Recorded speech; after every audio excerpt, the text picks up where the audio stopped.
Greetings, motorcyclists. I have created an epic "What Do I Pack" motorcycle video. Fortunately for your sake, we will have it in chapters so you can find what might interest you and just browse that section. What else can I say? I will have anecdotes from the road. I will have heaps of photos to maintain some visual intrigue. And I will use captions to clarify as needed. This was a one-shot wonder, no redos, so clarifications as needed. And bonus section, at the end of the video, we'll have a section called The Kindness of Strangers. I do hope you enjoy. I hope this helps you figure out maybe some considerations for your "What Do I Pack?" And please, I invite any comments or suggestions for me to continue to evolve my kit. It's over 20 years in the making, but we can always learn new things. Do enjoy. Thanks. I will start with saying my preferred multi-tool is the Swiss Army knife or Victorinox Evo Grip S17, I believe it is. It really has everything I might need handy.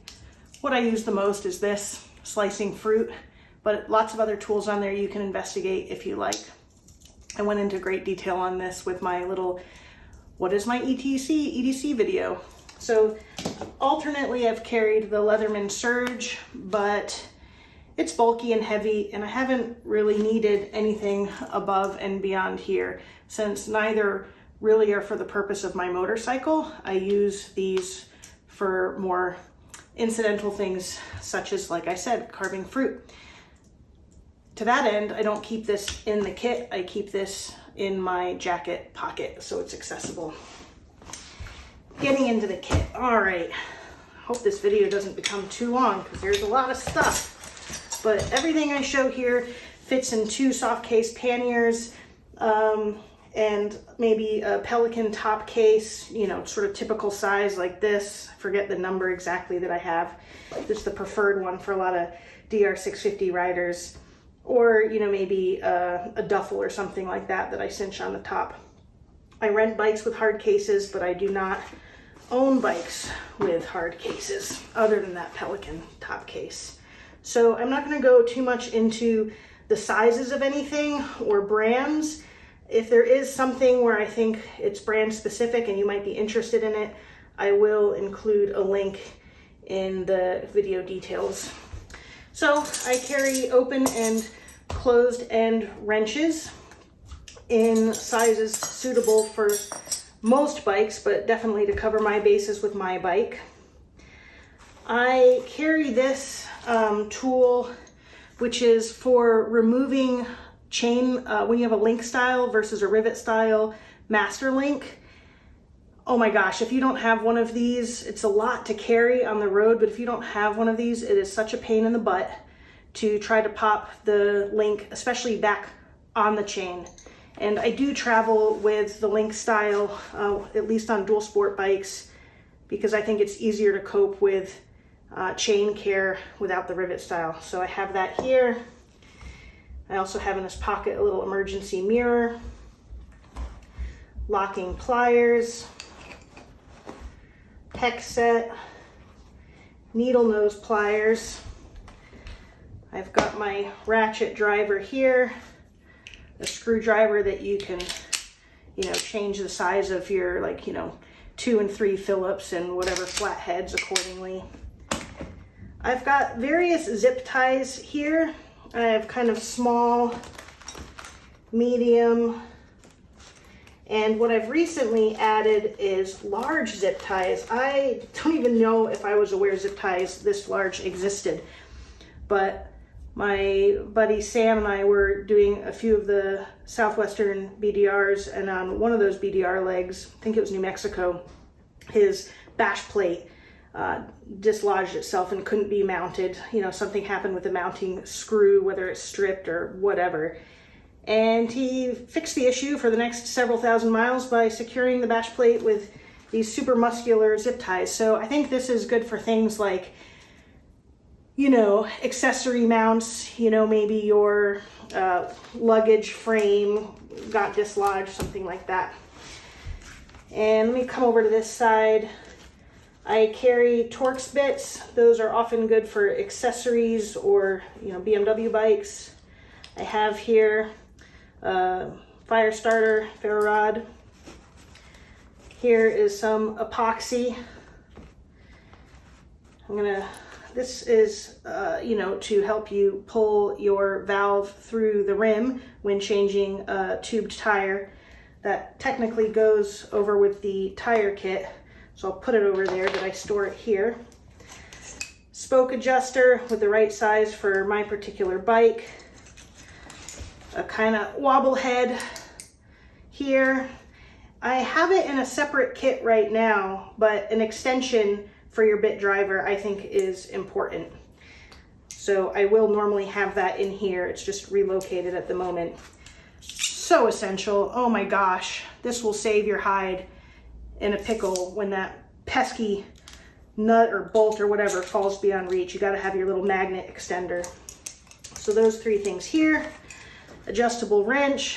This one is pretty great. I think it goes all the way to 30 millimeters, which is big enough for some axle nuts, although I tend to make sure I have one of these over here, particular to whatever bike I'm riding, because you have the added benefit of the spoon there. Some duct tape, electrical tape, and here for swapping out your chain, Motion Pro. They have more micro versions, but having a more robust style. I've got the smaller one. I'm glad when I actually needed this on the road that I had the larger, albeit heavier version of your link breaker. And of course, also connected to the tire kit, I've got these levers and the bead breakers from Motion Pro. This is all I ever really need. I prefer, you know, they've got all these fancy ones. You know, this has obviously a little pry bit there. It's more spoon-esque. This is the spoon style. But these simple cheap ones with these more pointed ends, yes, perhaps it's more likely to pinch your tube, but if you're careful, that really shouldn't be an issue. It just bites better. I have better luck muscling and convincing the tire to cooperate with these, and they're lightweight. So usually these are all I need. On a DR650 or an XT250, which are my two dual sport bikes, I haven't really needed these, although they will make easier work of breaking the bead on a tire. They're, you know, super awesome. Just fit them together, helps it pry. Certainly if you've got some of these bigger bikes, like, I don't know, a 1200, you're gonna super love having this. I know people can do tricks like, you know, using their kickstand to help break the bead, but that's a lot easier in my opinion. So that's all this stuff. And then I love this tool roll organizer. I find it a very efficient way to carry everything. I love that it's got these pockets. So in this one, you've got your valve stem remover, very important. Master link for the chain. Again, I use the link style versus rivet style. Some cotter pins, patch kit tucked into there. I don't know why, I know what I'm doing, but I always include cutting out the instructions because when you're stressed, sometimes it's a little hard to think straight. I think that's another pro tip when you're on the road and you're faced with unexpected repairs, is to calm down and not try to rush. It'll actually end up being more efficient in the end. Here I have the valve stems. Definitely got to keep extras of those. Heaven forbid one flies out when you're trying to remove it and you can't find it. I have a JIS bit driver in here, two sizes, I think a 2 and a 3, or whatever JIS standard measurement is that makes it similar to a Phillips 2 and 3. Super great with Japanese bikes. I kind of think they're better than Phillips on any kind of Phillips style head. They just bite better. Oil drain plug, washer, fuses, and I love these. Gosh, I'm gonna forget what they're called right now. Let me see, I've got it over here. Posilock locket connectors. So instead of soldering, you just unscrew the ends here, thread your wire in, screw it tight, and you know it's got an element in here to breach the connection and carry the current, and it comes in these different sizes. I've used these as permanent connectors. They're rock solid. I think they can't be beat. When I used them was installing some new LED tail lights on an old XT50 of mine, and they just stayed there. Never bothered to do it otherwise. Awesome. So that's that. I've got, in case you're riding your road bike, you know, obviously I would remove things that are specific to dual sport if I'm only doing a road trip and vice versa, but your valve stem, all of the appropriate socket sizes here. I like to carry an adapter where I can go easily down or up. So 3/8 to go up to, I guess, a half size, or to go down from 3/8 to a quarter driver. All of my sockets are quarter driver. I like that because of variability. I feel like it allows me to potentially integrate with other people's tool sets if I need to have them help support me or vice versa. So that's there. Then in this pocket, I've got the red and blue Loctite and little WD-40, I believe, and just some grease. I think this might be electrical grease, but in any case, some grease. So that's this whole set all in here. So this is exactly the toolkit that I use even at home. I don't mind using T-handles for better convenience, of course, for unique maintenance like valve adjustment, tire balancing, anything to do with clutch plates and so on. There are additional tools, but for the majority of expected tasks on the road and even at home, this kit does the trick. Now this whole toolkit represents traveling off-road and with a tubed tire. My tire kit is much minimized otherwise. It's nice to keep a little towel. I don't have gloves in here. You may like to carry gloves. At least a front inner tube. I actually prefer to carry both. I realize that's not minimalist and efficient, but I'm going to be pretty annoyed if I go through the work of changing a rear tire using this on the road only to feel like I need to go home and put in a proper tube. It's just more work. That's annoying. This situation speaks to the virtues of carrying two tubes. I had a puncture in my rear tube, patched it, drove perhaps 20 minutes to our endpoint for the day, only to realize my tire was again flat. What had happened was the puncturing implement, nail or whatever it was, basically scraped along the edge of the tube as the tire was spinning and made a bunch of micro punctures which weren't evident until we got home. I did have a front tube I could have used. However, thanks to the kindness of a stranger, he was able to provide me a rear tube, saving my front tube as well in case of any future issues, future punctures. It's ridiculous. Right, back to the kit. I carry a slime compressor. I do not like the CO2 cartridges. Once they're out, they're out. They're not always easy to replace. You can't travel with them on planes readily. This just offers more adjustability and ease when dialing in your pressure. Also, if you accidentally don't secure that cartridge properly onto the stem, you may dispel a lot of the pressure not into the tube. Been there, done that. Don't want to do it again, so I carry this. I carry this, which could function as a siphon for fuel. I wouldn't expect to need to deal with my brake fluid on the road, but it is the right size for that as well. Jumper cables. I have needed jumps before on the road. I'm not sure I've had to use these more than once, but it's only been because other people had cables, and if they, the car that was helping me, for example. But if you're in the middle of nowhere and all you've got is your bike friend, or the car doesn't have cables, you want to have cables versus being stuck. Don't tend to need this, but obviously this is for your side stand. I have a buddy tow in here. Haven't used this before, but it seemed like a good idea. I don't remember what this is called. I'm gonna definitely post a link for it, but this thing is amazing as an adjustable side stand for your bike. You can remove this pin, get it to the correct length. Then this screws in up here.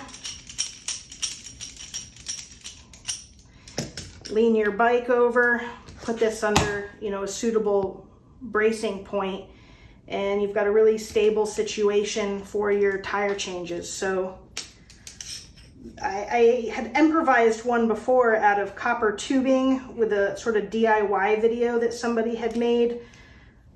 Honestly, the strength did not inspire confidence on that. It wasn't as stable, it was bulkier, it was heavier. So the fellow that came up with this is now a friend of mine. I love this thing. So this definitely always comes with me. Let's see, I've also got this. This is for, you know, if I'm going with a road bike. Again, those instructions, just in case I'm not thinking straight. Patches. I've got my pressure gauge. So again, road versus over here with the inner tube. I love the Bullsnot brand. I just put it in one of these containers that was empty from work because it's smaller. I think on the road I'd actually now carry road or dirt Windex in a squirt bottle about this big. It's helpful to clean your visor. It works fine. Also, the original formula for this kind of sticky, snotty stuff, which was amazing. Tires were such a pain in the butt for me. I felt inadequate. I used this and I feel like a pro. But they had a supply chain shortage and they changed the formula. It's probably just as good, but instead of a goo you squirt out, it's more of a squirt kind of bottle like this, and doesn't have the versatility of Windex. But I'd use one or the other. I'd use their brand or Windex. And just some more zip ties in here. In this bag, this saw is not going to get you out of any situation, but it's just a saber cut saw that you can use between hands like this. I have not had to use it. I have had friends carrying folding saws, which definitely saved the day before, but they're big. This was my compromise. Just a little bit of lightable paracord. Haven't needed that, but that's a good thing. A lighter and a large bivvy. So this is kind of like the eek, don't get stuck out in the middle of nowhere pouch. Anyway, let me put all this away and we will get to the next thing. Okay, next I will share what I carry with me if I am doing short travel or pavement only travel on a bike with tubeless tires. So I always bring my compressor. It's important regardless of what kind of tire you use to get out of a pinch. And I carry these two bags. So this is the minimum. Again, Swiss Army knife, got some duct tape, got the wire connectors, cotter pins, JIS driver, fuses. That's what's in there. A lighter, some wire. There's some zip ties in the bottom here I won't pull out. I have shorty open and closed and wrenches, which are to supplement another kit I have in this other bag. And then, you know, there's always the incidentals you bring. Like I'm always renting, whether it's, you know, Alaska, California, the American Southeast, the Alps, Scotland, Balkans, all these great trips that I've done. It's always a BMW. And I like to be able to be self-sufficient when needed. And I carry one of these from a socket kit for the front wheel mounting bolt or axle, whatever it's called. So all of that fits in there. Then in here, like I said, my instructions in case I'm not thinking clearly. And these items to take care of plugging my tire as needed. Here's an example where even a small zip tie really came to the rescue. My GoPro had vibrated loose from its collapsible mounting winged bracket that allows you to attach it to the ram ball with the mounting peg, and I didn't have the screws anymore. So I threaded a zip tie through, I snipped off the end of some of my siphoning tubing, taped that on to support it laterally, and was able to recommence my trip and film the tail of the dragon as well as the several hundred miles the rest of the way to complete my trip. So those go in there. You could stuff a lot more in there. I just haven't needed to. So again, we've got all of this fitting in these bags easily. And then there's this guy. I love this guy. It's the Motion Pro Trail Kit. And I've added some things in here. Again, BMW uses Torx, so when I'm renting and going to these destinations, I always bring Torx bits. And I added a few things to this. These are the items I added. Just per the bike I was riding, I wanted this additional socket. Of course, the bit driver adapter. This is a JIS bit, but if I'm traveling, obviously BMW, I'll bring these Torx instead. The extender and the wobble head gives a lot of variability. And this one, you know, you've got your flat and Phillips drivers here. You've got a socket extender. And, you know, again, you can look this up, but between, you've got, let's see, it comes with a 10. It comes with a 12 socket. You've got a closed 12 here, an open 10 here, 7/16, ew, standard size. Closed 10 here, 14 here, 8 here. And between adjusting it here as a screwdriver or for your sockets or putting it in this way for ratcheting, it's just super versatile.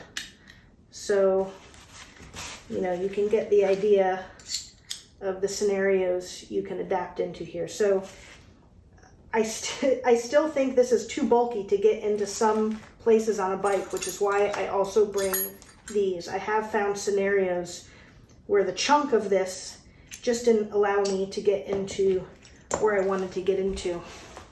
So there's that. Of course, I'm sitting on this bead breaker, beadbreaker.com mat. My buddy Sam had one of these and he was on the right track. You can just lay it flat in the bottom of a pannier, hard or soft. It doesn't take up any room or weight. And I've had to work on bikes a lot on the road. And you don't want your bits and bobs falling into the dirt or all over the pavement and running away on you, and it makes a stressful situation worse. So this is really nice. You can also tuck some precious things in this pocket if you need to extra make sure they don't get legs or wheels and roller skate away from you. I would, of course, appreciate anybody's comments in terms of pros and cons they see with my setup here. But I will say my goal has never been to be super minimalist. I'm not that worried about saving weight that I want to make big compromises. And it's not just compromises in terms of for myself. When you're traveling with other people, I want to have kit that is suitable not just for myself, but actually for others, not just my friends, but even strangers. I have had my hide saved more than once through the goodwill of a stranger who was more prepared for a certain situation than I was. So, you know, I would like to be able to return the favor in those situations. I will also say that while this works for most tasks, again, my buddy Sam was helping me try to diagnose an issue, which meant we had to peel into a lot of parts of the bike. And it was intensive work. And when you are already stressed, it's so nice to have a ratchet versus just a screwdriver.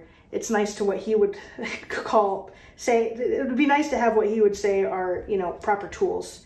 So in a pinch, you can go with less, but you might be compromising yourself or helping somebody else, not just in terms of the ability to do something, but to do something with ease. So if I'm feeling a little, won't bother with that now, less minimalist, I can fit all of that into here with larger zip ties, my buddy toe, siphon, and my jumper cables.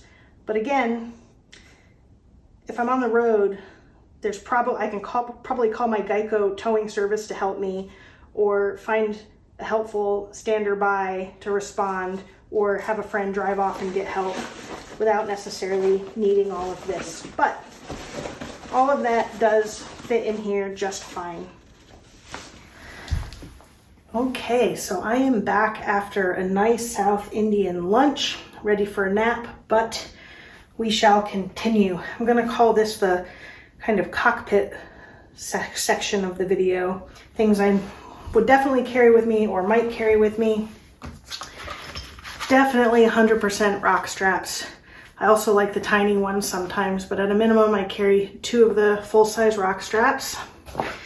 I like this kind of MOLLE bag for carrying a fuel canister if I think I'm in a situation where it's sensible to bring one. Just in case it leaks, I prefer the idea of it being easily accessible, but also not leaking on stuff. And I know some people like these new mounts that just click in with your cell phone case. I'm a fan of the RAM mount, however, I just like the simplicity of it.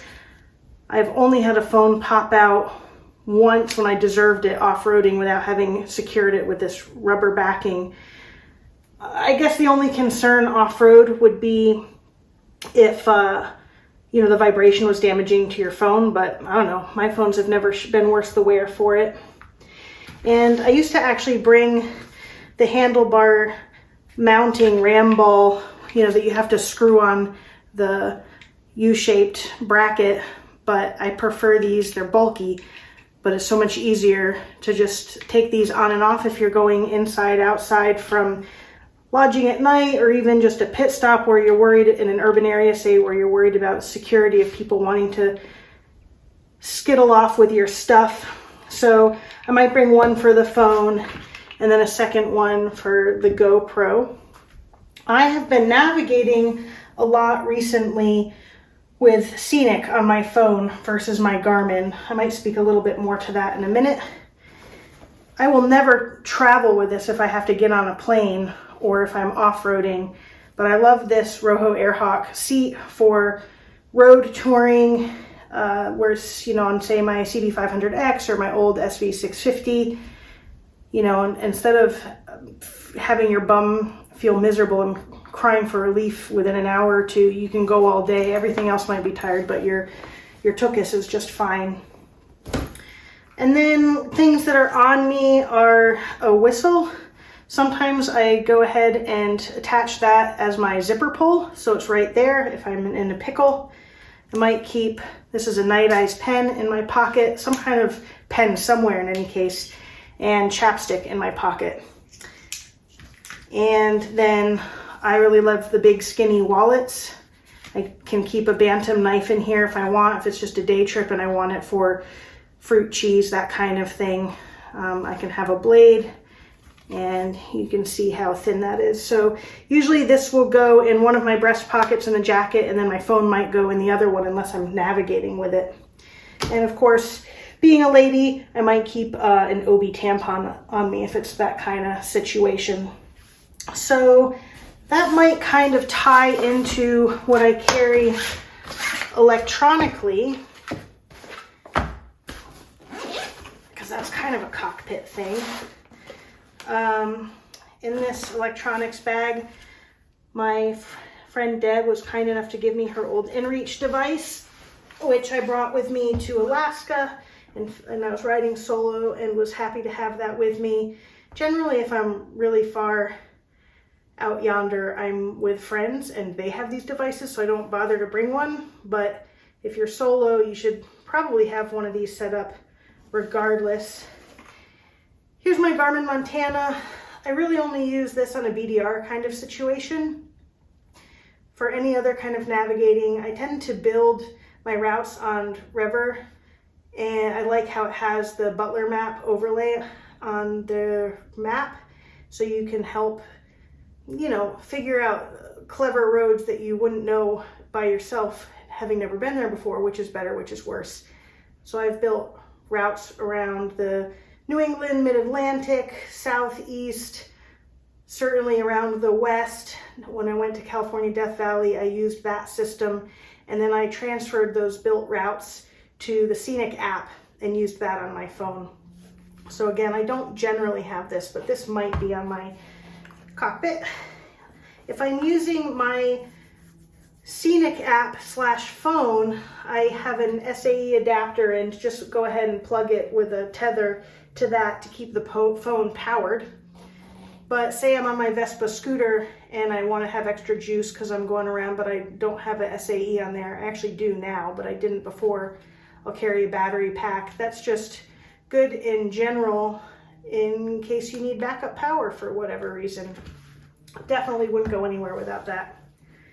Speaking of power, even domestically, I just carry one of these because practically everything I have is going to be through USB. So all my different devices have a cord for each of them. I tend to keep a long Apple cord for when I'm in a hotel motel because it's more comfy when your phone's kind of low at the end of a long day than being stuck to the shorty 3-foot cord. So I don't know if this is 5 feet or what, but it's nice to have a longer one. And of course, if I'm traveling abroad, it's got these really cool, you pop that up, adapters, that goes like that. Sometimes if I'm relying on my phone for navigating, just as a Department of Redundancy department situation, I bring a backup phone. So I've got my regular phone and just a backup where I also have my routes. If I am on a BMW and I need to power anything, I need the USB adapter to their dumb little proprietary system. So I carry that. And here's the shorty cord. This bag wouldn't normally be so full because so much of what is in it would be on the bike. What I did not put in here is a little pouch that I have with SD cards and backup Garmin batteries, so that would slide in here too. Side note, Apple AirPod for, I don't usually listen while riding. I think the sound quality is garbage. This nice Pelican case on the AirPods, and sometimes at slower speeds or off-road when there's not as much wind or engine noise, I don't mind listening to some tunes. I used to carry the Contour, which I loved because I could put it on the side of my helmet and I didn't feel like a bozo, but I think the Garmin looks ridiculous, no offense if you do this, on your chin or, you know, Teletubby style on top of your helmet. So I tend to use some kind of mount, if not to the handlebars, or, you know, you can probably put this in many other places on your bike, than on my body.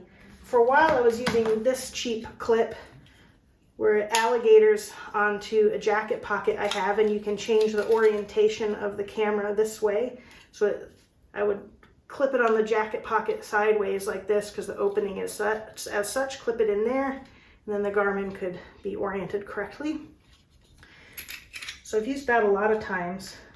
This is one where you unscrew this and it comes apart, this backing as such, and you can put it on a backpack strap. I don't really use this because I actually hate wearing any kind of bag and feeling encumbered by that in my upper body when I'm riding. I also don't want too much bulk on my back. Safety-wise, that could be a blessing and a curse, so I don't favor this one. Most recently, I used this mount where inside of that breast pocket, this one in the back, because it's just the outer layer of the Cordura there, it's not too much fabric to magnetize through. Put that on there. I put a little zip tie here so I could, to the zipper opening in the zipper pull, just take a little tether so that if it did fall off, that cord would grab it. Maybe I'll find a picture of that somewhere. So this goes here. And I used to carry, you know, a light like this where it could go out the front, or you pull it up this way and it becomes like a lantern, but it's huge. You know, technology improves. This is great for camping, but now I'm really into this Rovivon rechargeable battery, which gives you 3 levels of brightness out the front, 2 levels of brightness out the side for, you know, ambient lighting. You can clip this onto your baseball cap brim, and I'm always going to bring one of those on a trip. So it can function as a headlamp that way versus all of this. And it gets a lot of time on a battery. And plus it has this magnetized clip here and here. I just think it's great. Tiny. I haven't been very minimalist in this video, but comparatively that's a clear win to just bring this. Miscellaneous here because I'm not sure where it will fit elsewhere, but I have a polar packable backpack, which is really sturdy. So say I want to go on a little hike and bring a water bottle with me, maybe a selfie stick tripod, something like that. OMG, I can't show it to you right now. I'll show you pictures perhaps that look really good because I'm using my selfie stick tripod, but you really can't go on a trip without it. I have one that's pretty big, but it allows me to bring the tripod up to, you know, 5 feet tall or something. It's stable versus some of the smaller ones. It's got the remote control. So whether you're with a friend or by yourself, your pictures will be so superior than if you're taking the ridiculous up close selfies. And I guess they're not ridiculous in that you can only do the best you can do, but you can do better if you've got the tripod. So that'll go in there. Let's see where to start. Let me start with this bathroom bag. And this side, I just have a razor. On a short trip, I can leave without it. This side is packed with OB tampons for us ladies. If it's not going to be an issue on a given trip, then you've got extra space for something else. Here in this pocket, I've got, you know, chapstick if I don't have the other one there. I've got water purifier, chapstick, dental floss, no-dose. I find no-dose, I don't need it a lot, but when I do need it, it's essential. When you get too tired to ride and it's just dangerous, but you kind of need to keep riding, you don't have access to a Pepsi or Coke, whatever, and you also don't want to drink that crap necessarily, this will do the trick. Half a tab and I'm reinvigorated for a while. Nail clippers. This is more of a medical bag. This is random. I'm including it to tell you this story. I was in Peru, dirt roads, dirt in the eyes like all the time, and one of my eyes got kind of infected from it, and it was pretty well going to ruin things.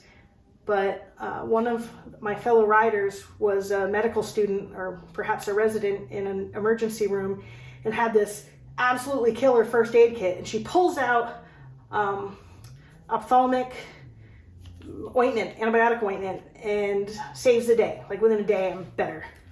So I actually asked my doctor once before going on an overseas dirt road to the Himalayas to hook me up with a prescription just in case. You know, some people want their antibiotics for whatever kind of belly situation. I want my eye goo. I will have a glasses case, prescription sunglasses or regular glasses,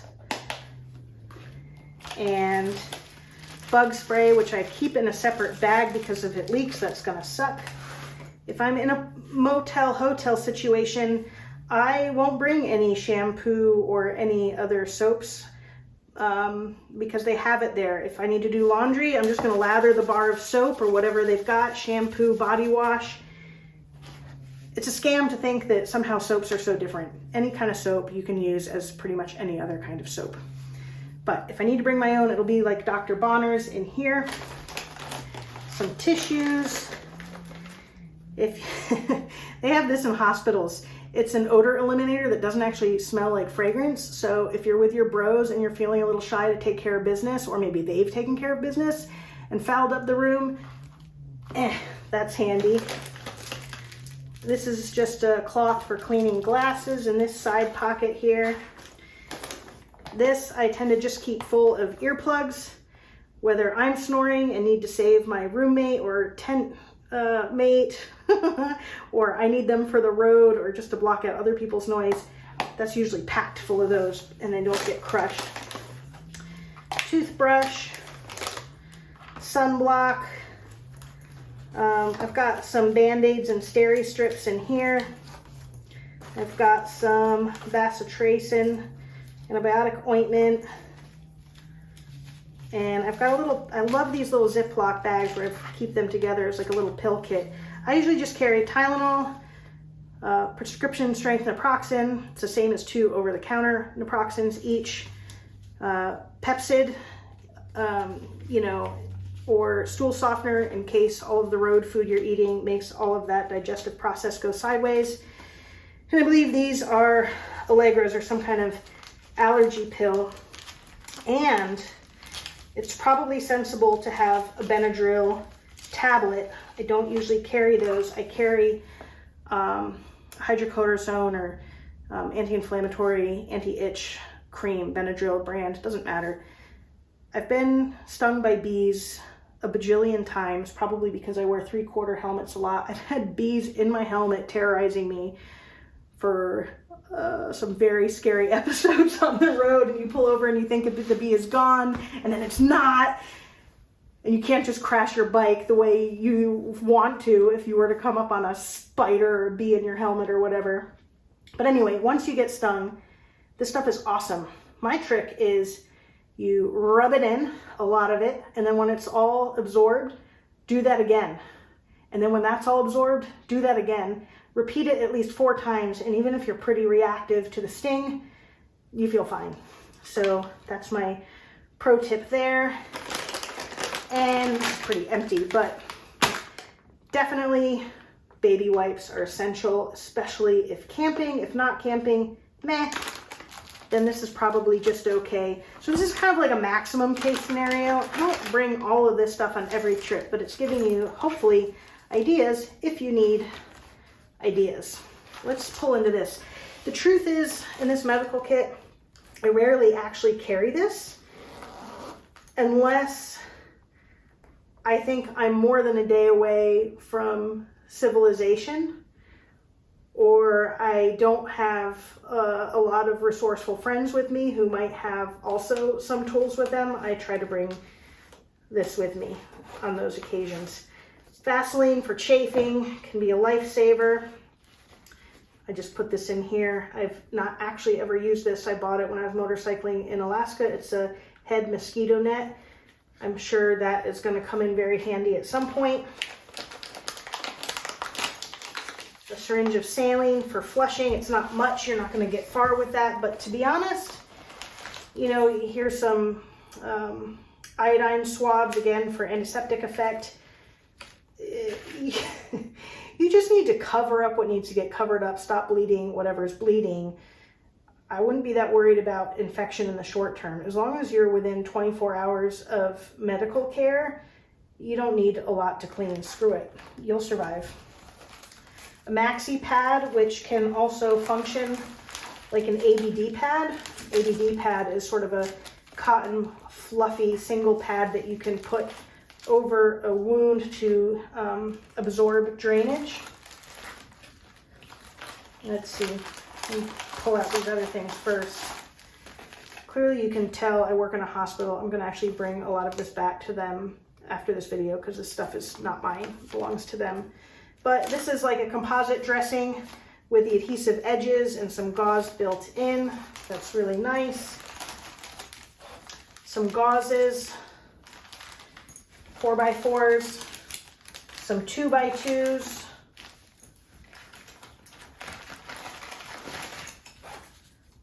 alcohol swabs, more Band-Aids, more steri strips, a little tourniquet. It's not much of one. It's like the kind they use at the lab, but it's actually quite capable to make very tight.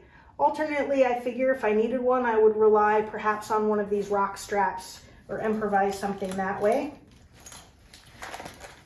Tape. This is like a micropore tape. It's not too sticky. If you don't know what tapes you're allergic to or not, and a lot of people, including myself, are sensitive to certain tapes, it would be really nice to find that out before you go on a trip. Many years ago, I went on a trip and got some chafing along the saddle, and I put a kind of protective tape on my skin, kind of a version of this, and it made it so much worse. And now instead of this random chafing, I had these perfect rectangular shaped, totally angry areas on my thighs. This is just a sleeve that could hold a dressing in place if you wanted, versus using a lot of tape.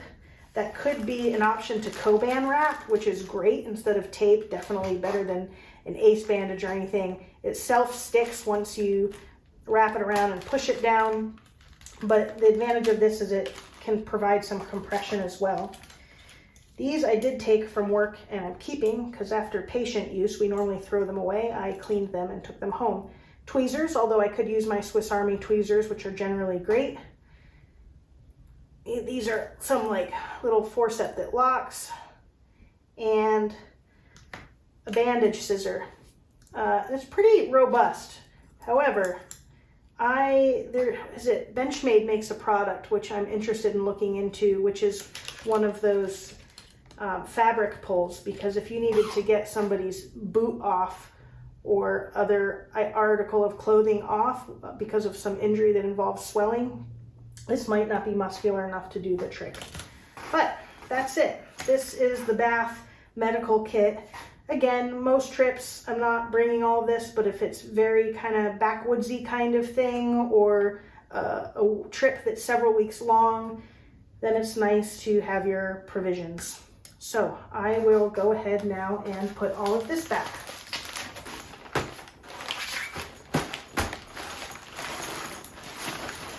So now we're moving on to clothing / gear. This is clothing.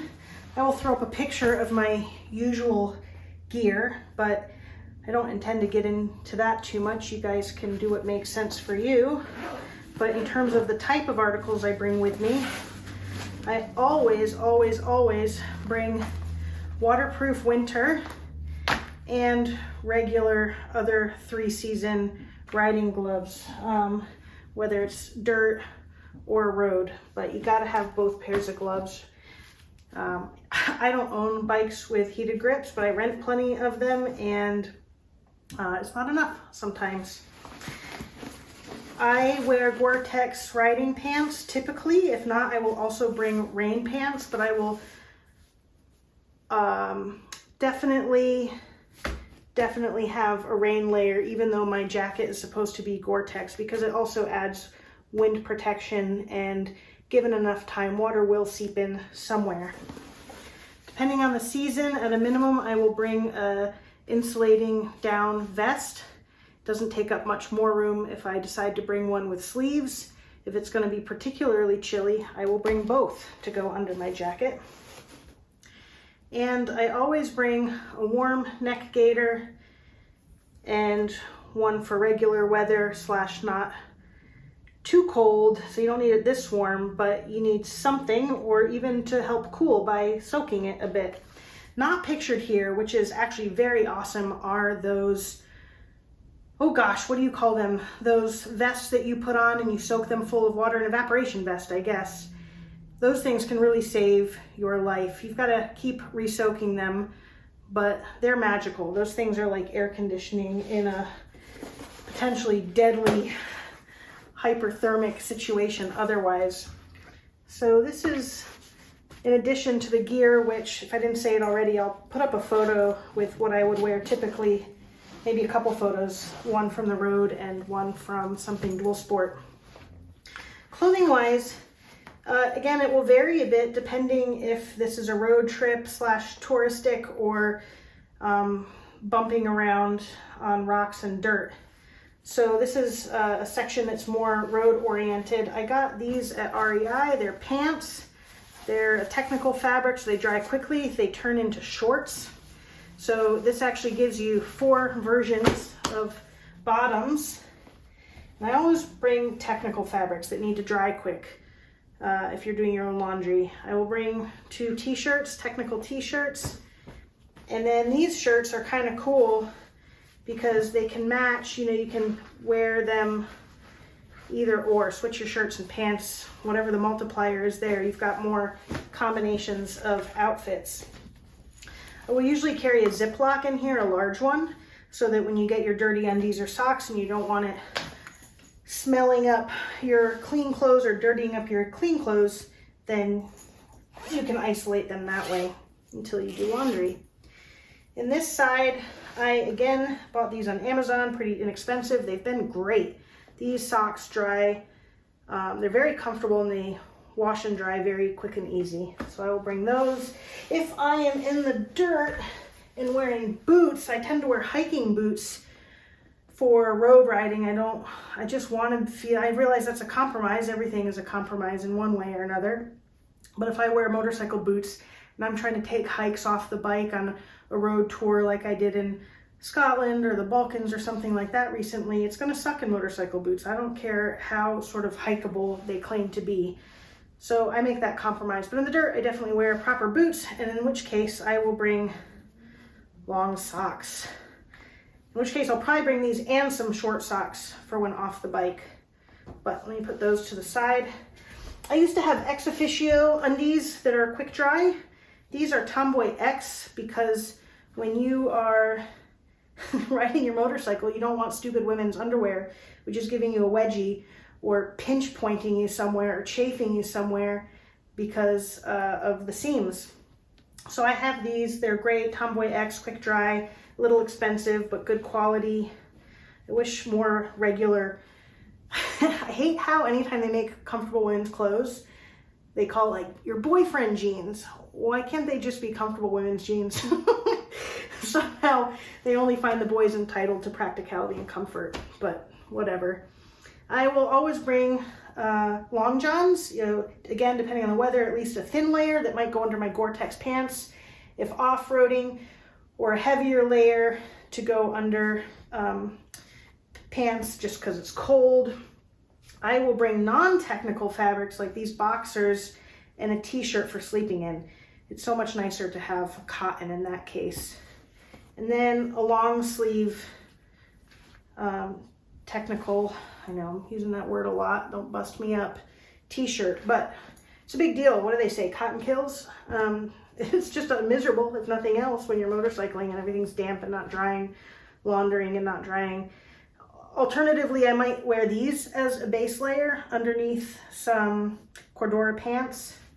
But anyway, that there is my clothing situation, which all works really well in this cube. And give me a minute, I will wrap this stuff up. And then also I will bring some kind of casual footwear. This is what I brought with me to the Balkans, which was really nice. These Allbirds. Sometimes I'll just have flip-flops. Took these as my non-riding wear to the Alps because, you gotta, right? Especially with socks. I was really fitting in. Anyway, I will do that. What else can I say? As far as helmets, this is just the one that happens to be out right now. In town, I often wear a 3/4, even touring. So many times I've just ridden with a 3/4. Dual sporting, I tend to do the dual sport kind of helmet with like the beak that comes out further, and it's nice to have the visor. I really like my full face helmet for, it's a Climb carbon something. And I was like TC 1200 or something. I'm probably just making that up. But what I love about that one is that it has the transitions visor. So if you have, in particular, maybe you don't have prescription sunglasses, but you wear prescription glasses, you can wear those. And then that transitions lens takes care of the glare control for you. So I kind of love that one. I do love these clip systems. On helmets that I've had with the old D-rings, I tend to install those aftermarket clips that you can use. I just am not going to be futzing with the regular D-ring. So one or the other there. And okay, so for eating, chow time, I don't carry all of this at once, but I am a fan of just using jet boil to heat water for packets of hot cocoa, oatmeal, obviously those big MRE camping style meals in a pouch situations. Coffee, I like the Starbucks Vias, pretty tasty as far as instant coffee goes. Real quick plug for this Jogo coffee straw, which I picked up off of Kickstarter some time ago. It's got a filter on the end, so you just throw some grounds in your cup, drink, kind of Turkish style, and then rinse your cup out and go. It's really great because you need far fewer grounds to make a satisfying, full-bodied cup of coffee. I'm not precious about what I eat on the road. I like simple foods and that don't require a lot to prepare. So I will use that pretty much with a spork, and that's it. And I will definitely bring a cutting board. So that's a definite, that's a definite, this is a definite. Sometimes I'll bring a plate. There are definitely better space-saving plates than this, like the ones with the rims that collapse. That's what I should do eventually, but haven't. I like to bring this because it belonged to my grandma Ellie, who was a real badass, nurse and farmer and camper and adventurer. She did Outward Bound in her 70s, and at the time she was the oldest person to ever complete it. So I might bring these. These are maybes. This is a Steri pen. I've used this on one trip. I have not bothered since, but it was handy. It was a longer trip to India. That one was not actually a motorcycle trip, but in some parts of the world, if you've got your plastic water bottle, even with the ring seal, that's the plastic ring plus the plastic wrapper overlay, you can still take all that off as if it's brand new, smell the water, and it smells like rotten fish or something. So don't drink that regardless. But in case you don't catch it, because it's not odorous, it's nice to have this. So probably traveling abroad in situations where I don't trust bottled water even, I might use that. I haven't actually used this, but this is what I might bring camping, where you actually might want to get some sediment out of your drinking water, is a life straw. I just recently bought this because I'm planning to go to Paris, and you can't travel with any kind of pocket knife of any size in Paris. So normally I would have my Swiss Army knife for the knife and then just get along with my spork. But in this case, I need a knife, and I'm trying not to check a bag. This is plastic, bendy. This really should pass security. If it doesn't, I'm going to be pissed. But what else is new? I'm always pissed with TSA. So I'm going to try this out as an alternative. I don't have my Mir, M-I-I-R camping mug that I love, so this is filling in. But if I'm going camping, I will want a mug that retains temperature of the liquids a little bit, thermos style.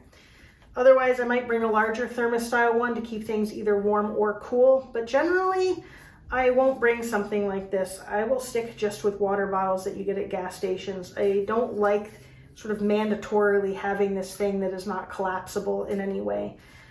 But yeah, I'm not as concerned as many people are with, oh, your food has to be refrigerated, and if you don't eat it in X amount of time, you're doomed. I personally find that silly. I'm sure there's cases of food poisoning because of similar situations, but I've traveled many places, and I will keep jam, peanut butter, cheese, fruits, breads, all sorts of things for 1, 2, 3 days, and it's fine.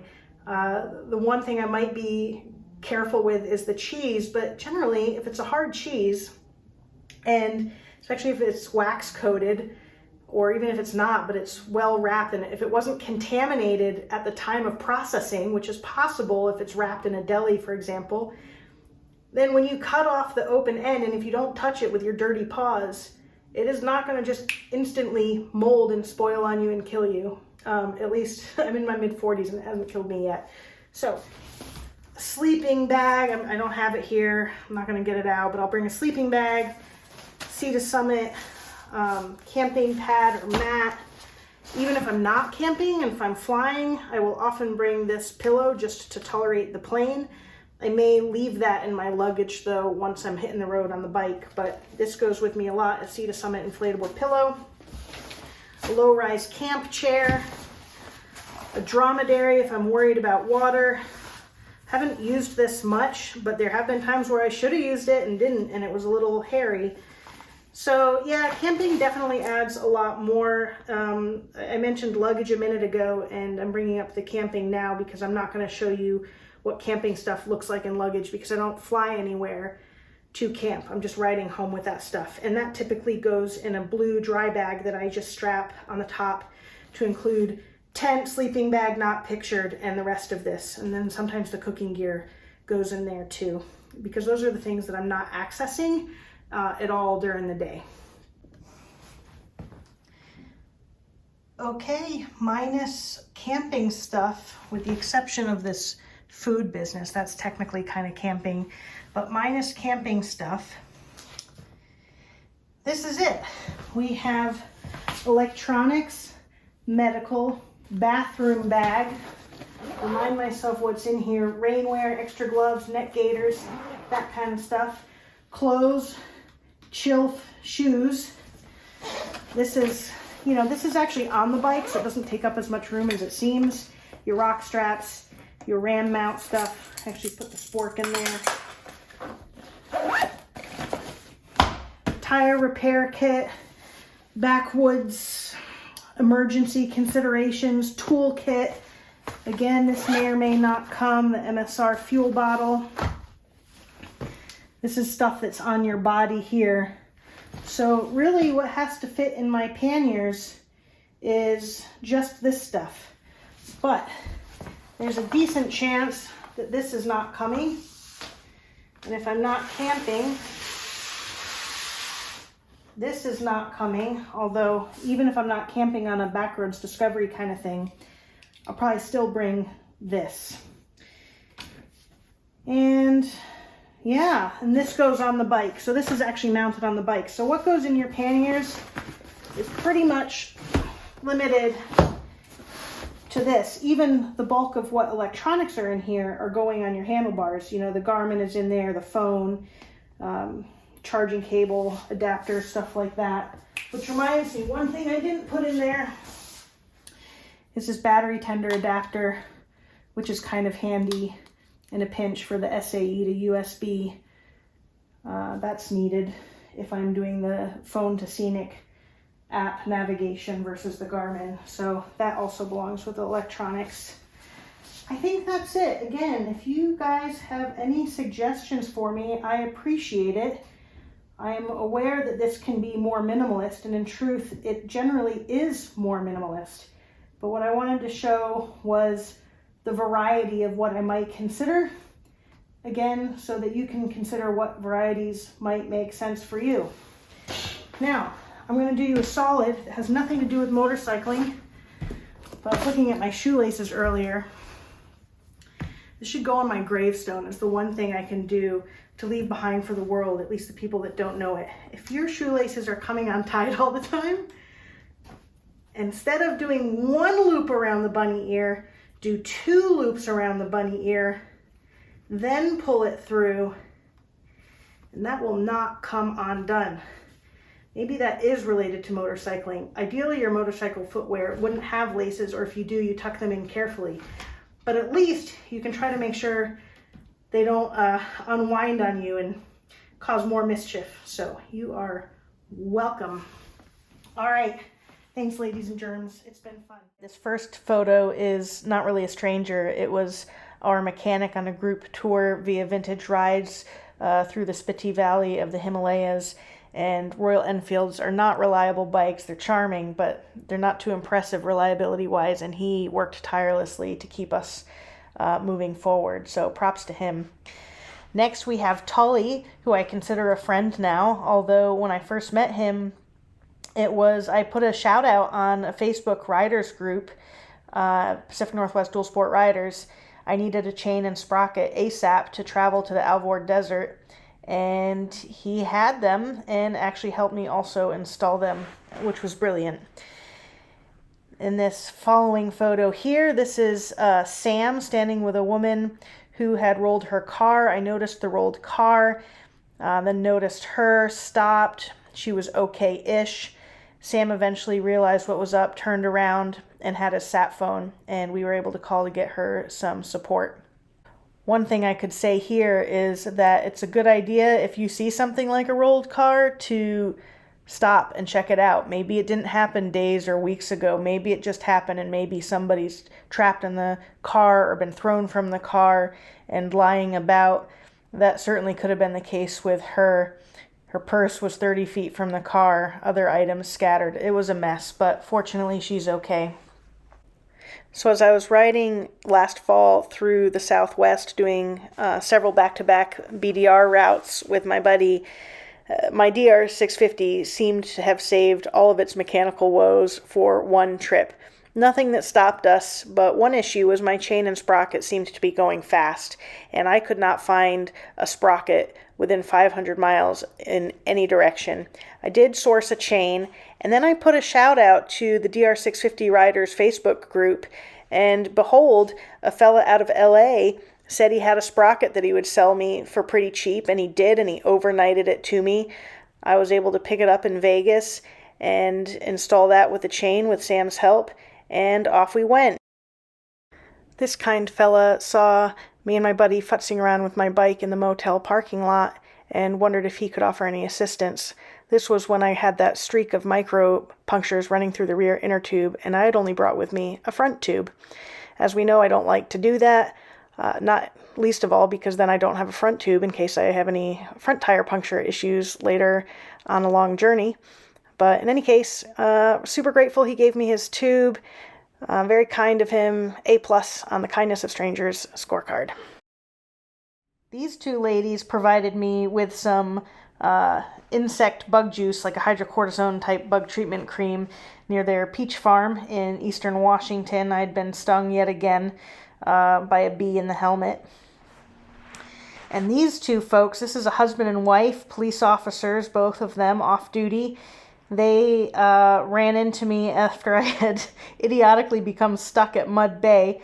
I was riding around near the boat launch, and the mud or sand seemed and was solid until it wasn't. And I should have had my buddy tow with me then. The hardest part was finding a tow line. They then were able to tether my bike to the back of their trailer, and we dragged it out. They really saved my hide there. This next couple of pictures, this is in Maine. My buddy had a flat tire. I was going to go and get help only to find that I had a dead battery. And before I needed to work too hard for it, this guy stopped with his truck, helped me jump, and also helped us locate this next woman. This next woman had a plug kit for my buddy's tire. The ones that had been provided to him by the rental bike person were rotten and weren't working, so she bailed us out there. Okay, these next photos, this is in the Southern Sierra Nevada. I can make myself nauseous just thinking about it. But I had the dumb idea to go into a snowy section of a mountain. I thought it was just a small area that if I could cross it, it would be fine on the other side. I don't think it was going to be. I think the other side was actually the dark side of the mountain. And anyway, after being stuck for about an hour, being unable to get myself sorted, this guy rolled up. And this is probably the case where my hide was super, super, super duper saved. He agreed that he was not a likely person to have been up there, and moreover, nobody else was likely coming up anytime soon. So I'm glad I didn't have to walk 20 miles out back to the main road in 30-degree temperatures. This was in February of the again, Southern Sierra Nevada. All right, these last couple of pictures are from the Colorado Backroad Discovery Route near, Ophir Pass. Not there, after that, but the same leg of that BDR, I think leg 2. I had taken a bad hop and skittled my bike off the road, the first time that's ever happened to me. And the ATVs that kind of put me in that pickle in the first place, as I was trying to avoid them in this whole situation, also saved the day. They had a winch, they had hands, they had kindness. So these are all just a bunch of examples of where you can have your faith in humanity restored, all while enjoying motorcycle adventuring and sometimes misadventuring, but all good fun. All right, everybody, thanks again for watching. Toodles. All right, bye-bye.